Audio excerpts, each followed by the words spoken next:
Hey guys, welcome back to the channel. In today's video, we will be talking about average true range or the ATR indicator. After the corona outbreak and all, the volatility in the market has risen to such a huge extent that it was very hard to predict where the market was going. Even there used to be large intraday volatility, which made things even harder for intraday traders. Now most of the days we see stocks opening gap up or gap down regularly, and that leads us to the conclusion that volatility is one of those important factors that we need to consider while trading in the market during these times. So the average true range is a technical analysis indicator or a tool which is used to measure the market volatility. Unlike many of the popular indicators that we find in the market, the ATR is not used to indicate the direction of the price. Rather, it is a metric or an indication which is used to measure the volatility, especially the volatility caused by the market gaps. That is gap downs or gap ups. So the most important thing that you need to keep in mind is that unlike other technical indicators, the ATR does not give the market trend or the direction of the price, but it just measures the degree of volatility in the market. The point being, this indicator should not be used on its own for taking trades. It should be used hand to hand with other indicators like moving averages, volume weighted average price, RSI, super trend, etc. Moving on, let us understand what exactly is the ATR indicator made up of. Now, the ATR indicator represents the end period smooth moving average of the true range values. I know it seems a bit confusing and messed up, but don't worry, we will deal with it. To calculate the ATR, we need to calculate the true range value first. For discovering the true range, we need to take into account the most current period high or low range. So for example, in this case, I am using the 1 day time frame or the 1 day period. So the most current candle is this one, and we will consider the high of this candle as well as the low of this candle. Also, we will take into consideration the closing range of the previous period. So the previous period in this case is the previous day candle, and the closing price is actually what we will consider. After finding the high-low range of the current period and the closing price of the previous period, we need to complete a 3-step calculation. So these are the 3 calculation steps for finding out the true range. The thing to note is that, or the important thing to be considered is that we are considering the absolute value, which means that the ATR does not measure the price direction but only volatility. And so we can conclude that there are no negative numbers possible for the ATR indicator. Even though we can see negative values, ATR indicator will never become negative value. It always stays above 0. Now once you have the true range, average true range can be plotted using the following calculations. Not necessary to understand the calculation behind each and every indicator, but having an idea about how the indicator formed is really good to know, because it gives you a sense of clarity when you're using the indicator.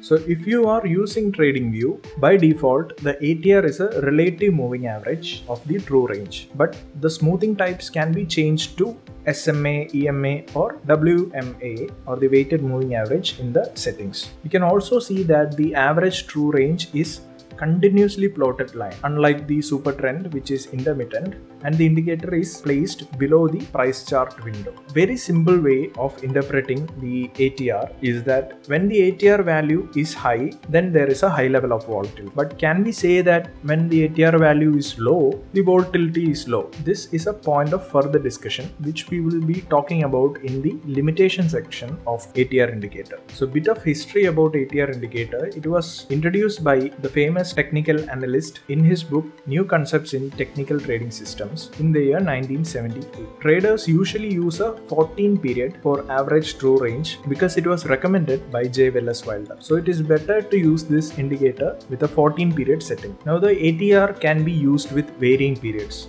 We can use it for daily, we can use it for weekly, we can also use it for intraday time frames. However, for the sake of this video, I'll be considering the daily time frame. Now the question is how to analyze average true range. The thing to note here is that the indicator moves up and down when the movement in the price becomes larger or smaller. This means that large candles, be it bullish or bearish candles, contribute significantly to the change in the ATR indicator. Moving forward, let us identify how the average true range helps us in our trading decisions. As previously stated, average true range does not take into consideration the price direction. Therefore, it cannot be used as an active indicator to predict the future moves. Instead, it is most useful in measuring the strength of a move. For example, if the securities price makes a move or a reversal, which can either be bullish or bearish, then definitely there will be an increase in the volatility. In that case, the ATR will be rising. Take a look at this case where the price just reversed its direction and gave a bullish up move. We can see that the ATR is also rising in this case. There is a steep increase in the ATR value. So this way we can gauge the underlying strength of a particular move. When there is a large volatility in a particular move, it signifies that the market participants are highly interested, or simply the buying or selling pressure is high, so that the ATR indicator gives a significant value. Now on the other hand, during the period of sideways movement, the volatility is generally low, which is indicated by the small candles. On such occasions, the ATR value just decreases and the indicator will seem to look like a straight line. In simple terms, a stock with a high level of volatility has a high ATR, and similarly, a stock with a lower volatility has a lower OTR. Traders can use these indications to enter or exit trades, but I wouldn't generally recommend only using ATR for your trades. But instead, we can put a stop loss in order to reduce the loss the prices moves in the opposite direction using the ATR indicator. A rule of thumb for putting the stop loss using ATR is to multiply the ATR by 2. So if you are buying a stock, then you may place the stop loss at 2 times the ATR below the entry price. And similarly, if you are selling a stock, then you should place the stop loss at 2 times the ATR above the entry price. Now, for example, if you have taken a long trade and the price moves favorably in the direction of the trade, then you can continue to move the stop loss to 2 times ATR below the current price so that it acts like a trailing stop loss. Let us say I have taken a long trade at rupees 167 rupees and the ATR value is 4.5. Now we are considering a swing trade which will last for a few days. The initial stop loss for this trade will be 167 minus 4.5 into 2, which will be 158 rupees. We can also place a similar stop loss for short trades when we are dealing with futures and options. Now, what are the limitations of the average true range? Mainly, there are 2 limitations of the average true range indicator.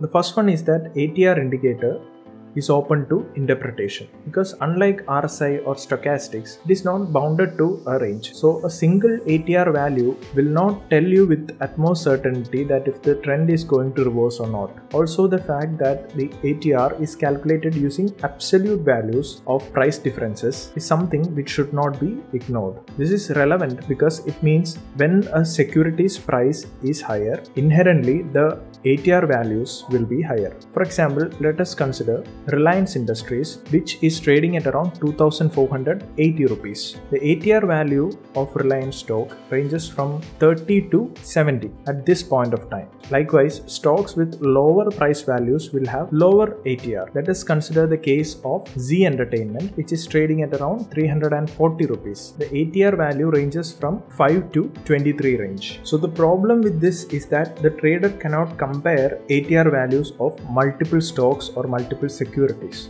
So what is considered to be a high ATR value or a high ATR range for a particular stock or security may not be the same for another security. So it is necessary that a trader should study and research the relevance of ATR for each and every stock independently when performing chart analysis. Now the second limitation is that ATR measures the volatility only and not the change in the direction of the price. For example, a sudden increase in the ATR makes some traders think that the ATR is conforming to the old trend, but this may not be actually the case. As a conclusion, ATR is a very useful chart analysis tool for traders to keep an eye on the volatility, which is a variable that is always important during trading or investing. That being said, it is an indicator which is best used as a complement to more price-driven indicators like VWAP or Super Trend, etc. So once the other indicators confirm a particular move, we can use ATR as an add-on to increase the level of confidence in that move, which is rather beneficial for our trades, because the more the confirmations, the better.